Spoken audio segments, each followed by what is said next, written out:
Matinding paghahanda para sa research na ito.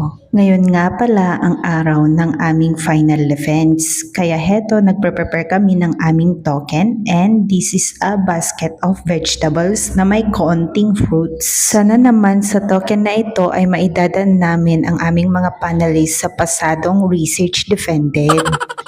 Ngayon, naguguluhan kami kung nasaan ba yung nag-iisang talong na iyan kasi equally divided ito na tigtatatlo sila at baka nga ay niluto ng isa sa aming mga kagrupuhan.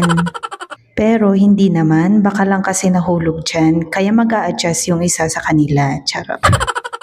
Sa pag-prepare pa lang na ito ay kinakabahan na po ako at ewan ko lang sa aking mga kagrupo kasi kung baka ano yung itatanong sa amin doon during sa research defense. Pero laking pasasalamat ko dito sa aking mga kagrupo at sa aming research advisor na kung saan wala siyang sawang pag-guide sa amin mula una hanggang sa natapos. Na ni kahit kaunting katiting lamang ang inambag ko dito ay hindi nila ako tinanggal.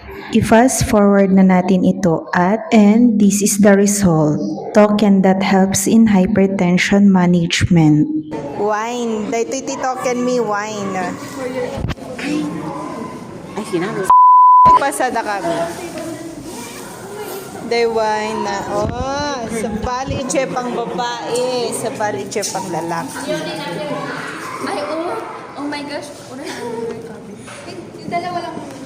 Tapos, dahito'y kastuyan na di, dahito'y baka alisa na ngay.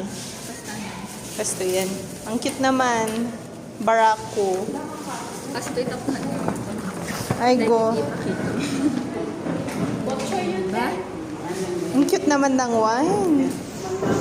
So, bago kami magsimula ay heto, nag-pre-defense kami or nag-practice for defense presentation. So, hindi talaga mawawala yung kaba kasi talagang final na, kundi i-defense namin from the very first hanggang sa dulo. Kaya heto, kanya-kanyang hawak ng mga makakapal na kopya ng research. This time, we're being overwhelmed o kaya nabigla kasi napa-earlier yung defense namin which is 4:30 dapat ng hapon kasi hindi po makaka-attend yung isang panelist namin.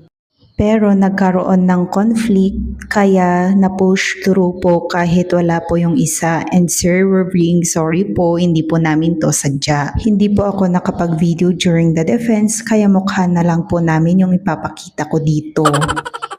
Then, kinakabahan din naman ako kasi that time kasi baka kung ano yung itatanong nila sa amin. Since the result